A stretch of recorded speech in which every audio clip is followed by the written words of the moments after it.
with Daesh and obviously his future being on the line, sort of thing. What do Everton fans actually want? What are they aspiring to be? So, because when I see Daesh under pressure, I think this is where Everton should be. Really, I don't see the issue with Daesh at the moment. Is it the style of football? Throw that to anyone, or Just is it Everton purely fans. results? Everton fans. Yeah, I think they always think that they should be higher than where they should be, but then I mean, there's been like what 4 seasons where they've been battling for relegation. They're stuck in that mindset of how they were with Moyes, where they were kind of pushing for Europe. Is Yeah, I my remember they opinion. had that season when they had Ronald Koeman come in, and people were saying that they were going to fight for the top four that year, and it just has never happened. And I think Charlie's right. I think they're stuck in the past of pushing for Europe when they need to be pushing for mid-table. So, welcome to the River of Sport podcast. I'm here with Kai, Hello. Owen, Hello. Charlie, Hello. Ruben, Hello.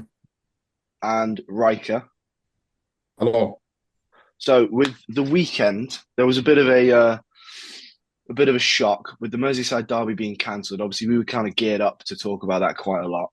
So, Owen, if you could just go through why it was cancelled and kind of how that made you feel.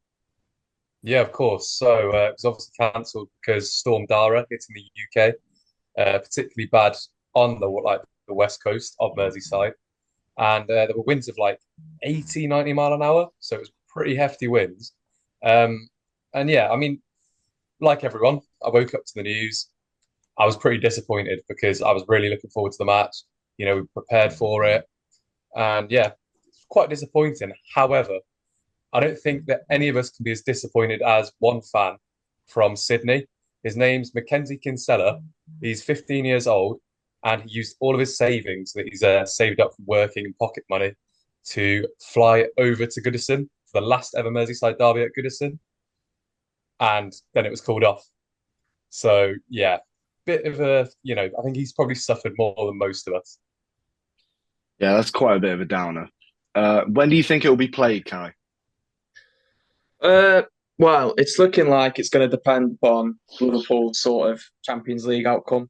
They currently sit first in their group, and obviously that means, well, we all know the Champions League has not been, you know, very good this season. We're a bit confused on how the table works, but the top eight actually skip a knockout round and go straight to the last 16. So if they do go through in the top eight, they currently sit first, unfortunately. The game is likely to take place in either early February, the 11th or 12th, or the 18th or the 19th, when the Champions League knockout games are played. So whatever happens, it is most likely that it is going to be a midweek game under the lights, which could suit Everton, to be fair. Could really suit them. Do you think that'll have much impact on the result that we've had to wait so long? I'm not too sure. Obviously, form can change by then. Liverpool could drop off. They could get a couple of injuries, but um, I'm not too sure. Yeah. Speaking of form, Riker, who do you think would have won based on form coming into the game, if anyone? Could have been a draw, could have been anything. What do you think?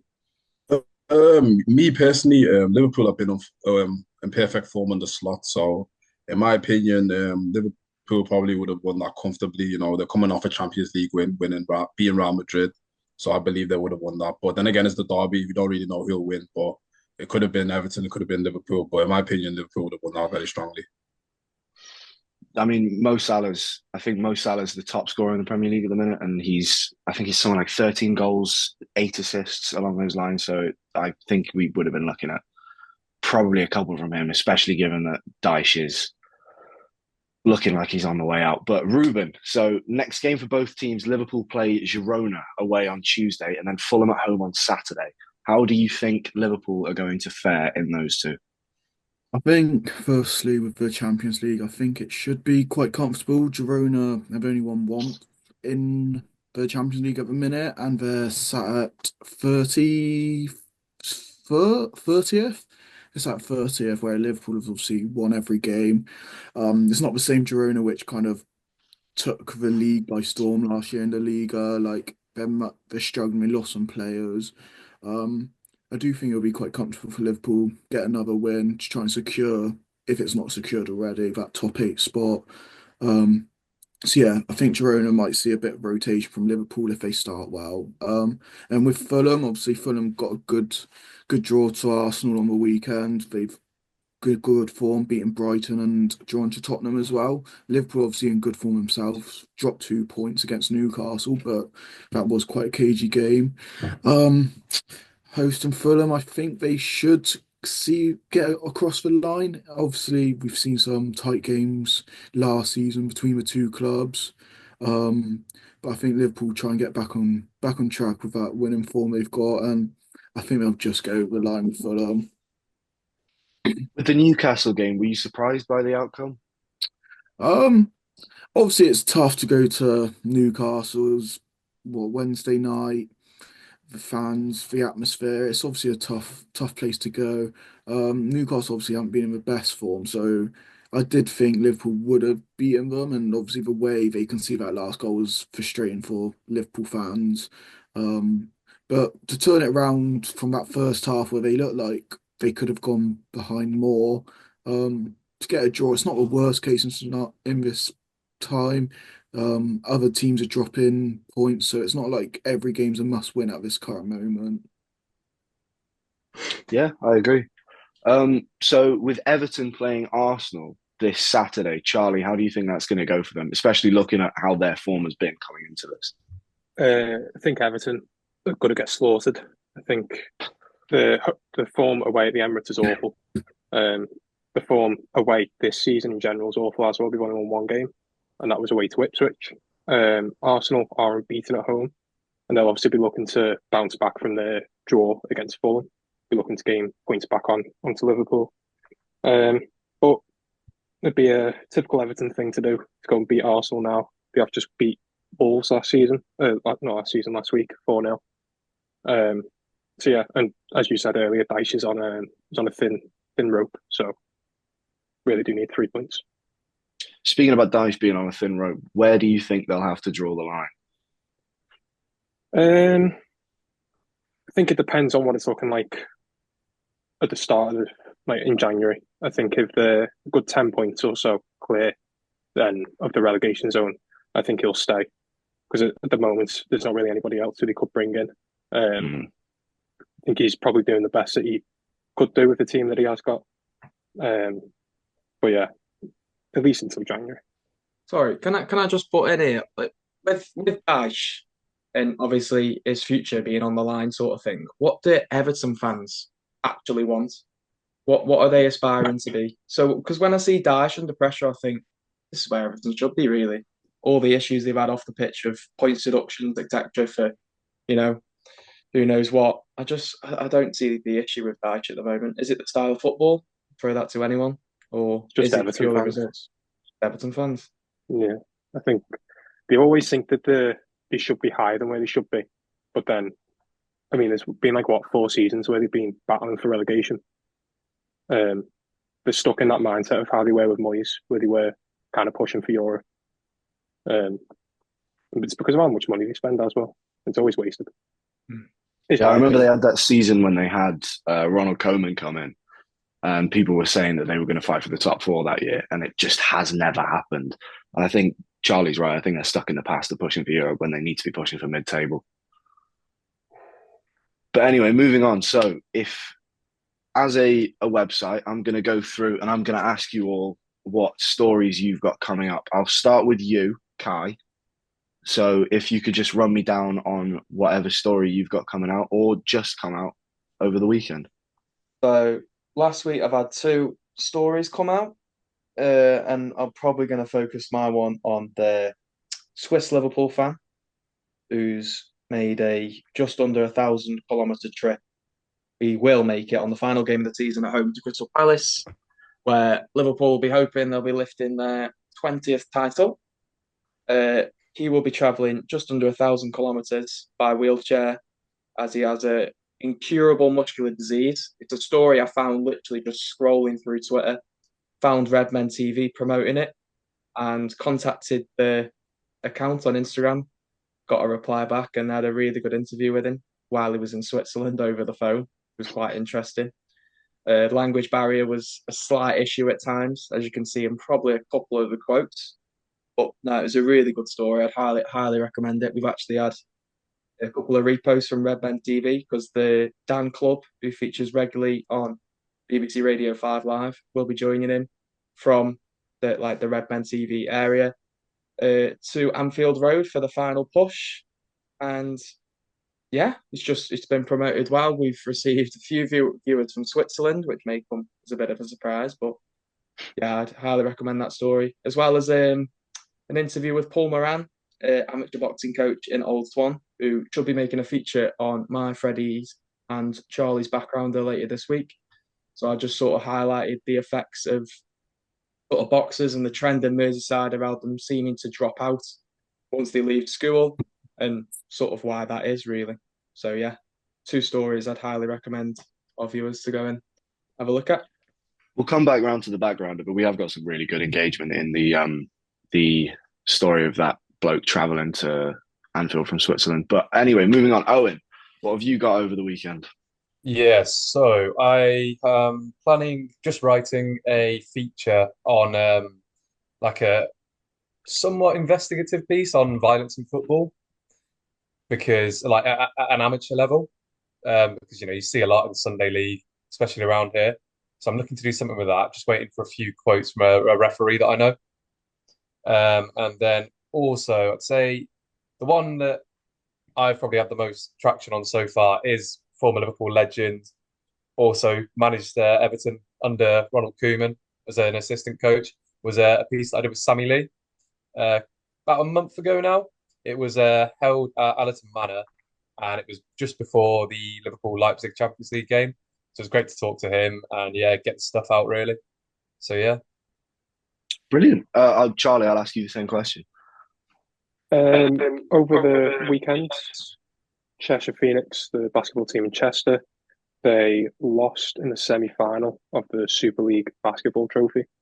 They lost both legs to Bristol Flyers, so they're now out of the trophy. They've then got a game on, I think it's next Sunday. They've got Bristol Flyers again, but in the league. So yeah.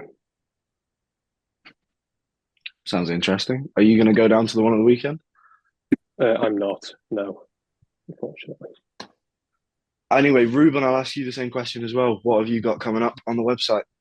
Yeah, so recent stories which I wrote was casual sports one for John Moore's Society, which just invites people to play sport at a casual level, not competitive, just if you want to get involved, be a bit active, meet new people, that's what they can offer. They do a range of sports just like badminton, dodgeball, football rounders, all that kind of stuff, and everyone's welcome. Got a good interview with the guy who runs it. Gave me some good quotes and just what his plans are for the year whilst he's in charge. Also done one on the Santa Dash. I spoke to this lady who raises money for um Stick and Step, which is a charity based in Liverpool, Merseyside, um, who raise money, who do classes and support children, young people with cerebral palsy. So I spoke to her. She was a really good interview as well, and got some good quotes from the company themselves. So yeah, that's my two main pieces recently. Is that second one coming out or has it already come out? It's coming out. I'm just finishing it up now. Just got to tweak some of the interview, like just edit down the best quotes from the lady. But yeah. Brilliant. Brilliant. Yeah. Riker, I'll ask you the same question. Have you got anything coming out this final week, I suppose? Yeah, I do. I have a feature story and I've got an interview tomorrow with an ex-Liverpool Academy player. The story is really about mental health in football because a lot of these guys will be in these academies since they're like 4 or 5 years old and then they'll end up getting dropped and they don't really have a support system and someone to really go to because they've been in this academy for so long. So I'm going to interview him and see how he's overcame this sort of adversity and how he's doing now. Brilliant. Yeah, that sounds good. When are you aiming to get that out for? Wednesday, hopefully. Perfect.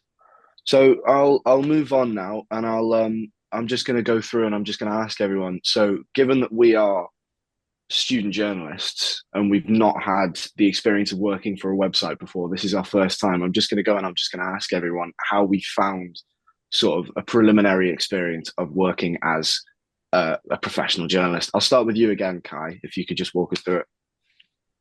I think at first I found it a bit of a struggle because I just kept putting match reports out and didn't really know where to go to sort of get original ideas. I also think when you're a student journalist and you're sort of emailing these people trying to get responses, it is difficult because most people just don't even check their emails and won't give you the time of day.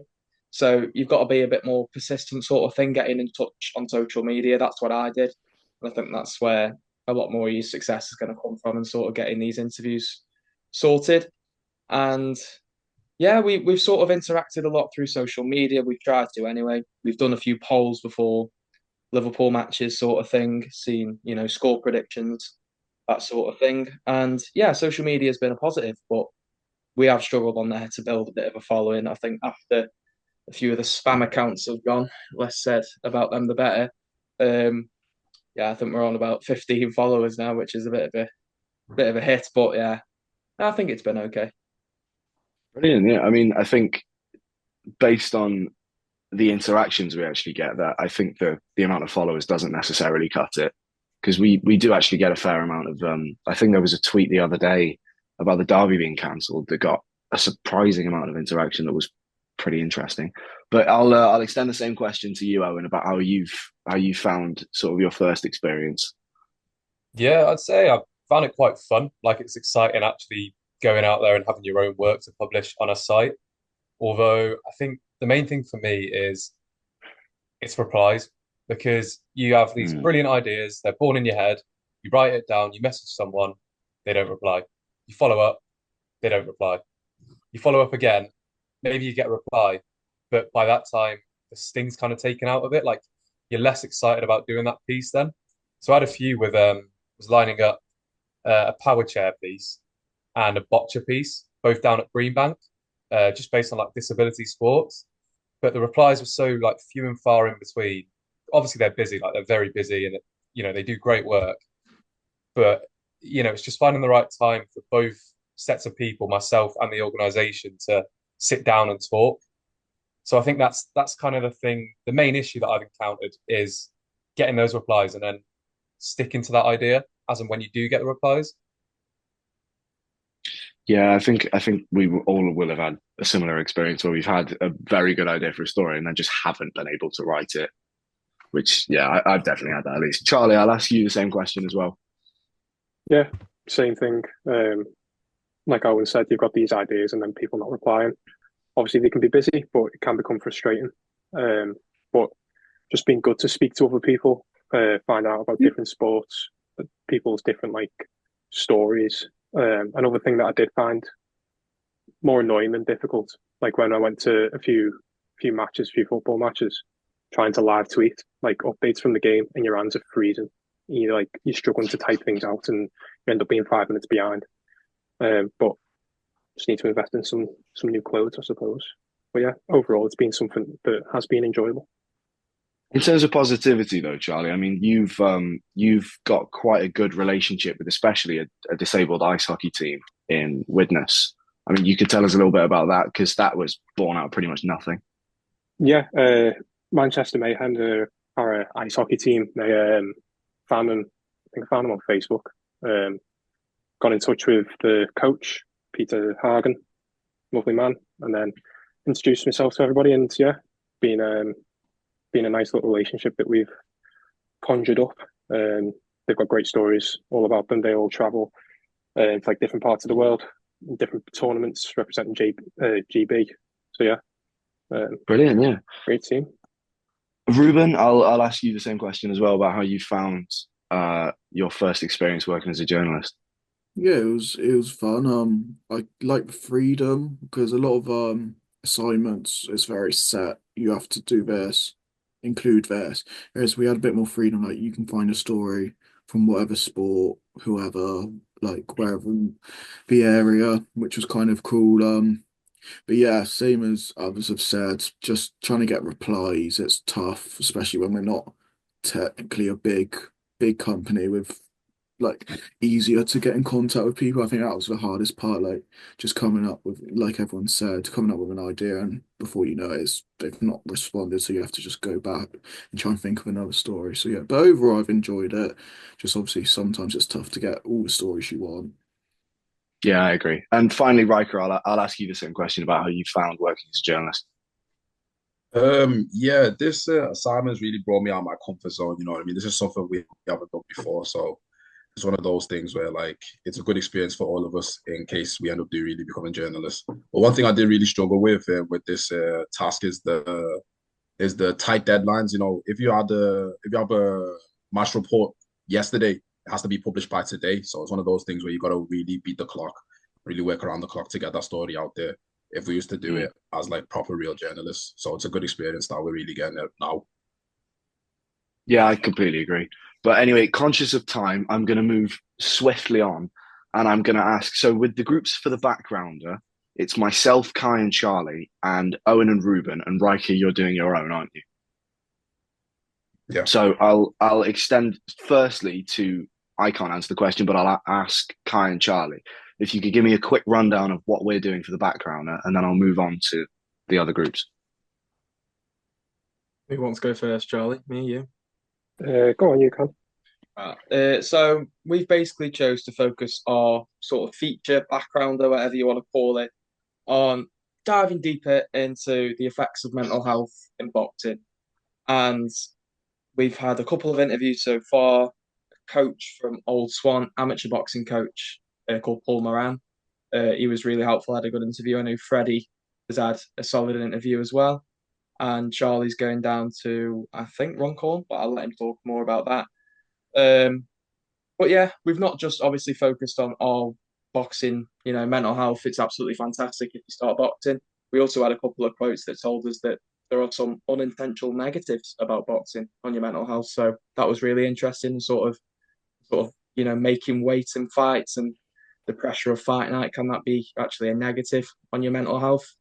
So yeah, we have struggled in the process to get interviews. Boxing clubs tend to not reply to student journalists, I suppose. Um, but yeah, but that is what we're doing it on. But we've had a real lack of responses, so it's been tough. But I think we've done okay with it so far. And it should be out on Thursday, I think. And Charlie, how are you finding it? Yeah, like Kai said, I'm going down to Runcorn ABC, boxing club there. Hopefully speaking to a couple of coaches and a fighter.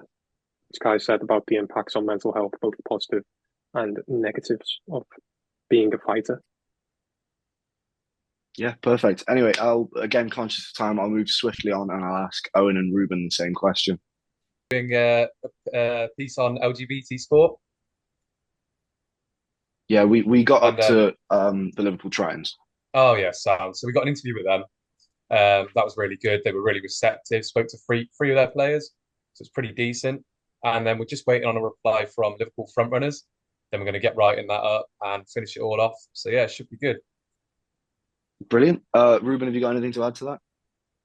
Yeah, I just think it'll be a nice little story feature to get out there, just because of how big the population of the LGBTQ plus community is in Liverpool, and also getting those first interviews, kind of you really see like a different perspective of what people go through. Like a lot of them saying like just straight blunt answers saying, yeah, we've experienced homophobia. Like you kind of like know it happens, but because you're not involved with that, you don't see it and stuff. So I think it's a good feature to get out and put on our website. Yeah, I completely agree. I think it'll be really good. I just had a story come out with the Liverpool Tritons as well that I got some really good interaction from them. It was a really, really interesting thing to go down and speak to them. But finally, Riker, I'll ask you what you're doing for your backgrounder. Yeah, I've got an athletic story and I've already got two interviews for this. So right now for me, it's just about touching it up. The question was, why do people struggle to make it out under 20 and go pro or under 23, if that makes more sense? So a lot of people, when they get to under 23, they kind of hit a roadblock because the standards are more harder. And it's one of those where you're in two worlds where you could be a senior athlete or under 23 athlete because there's only one under 23 competition per 2 years. So it's one of those where like the standards are higher. You've got to train harder and get quicker, faster to be able to compete against people that might be 5 or 10 years older than you. So it's one of those where like that story there, it highlights all the difficulties as being an athlete in the UK and in under 20 and under 23. Brilliant. Yeah, I think that should be all from us. So if you want any more content from us, you can find us on Twitter at River of Sport, and we have a website of the same name. So I think we'll leave it there, and we'll see you next time.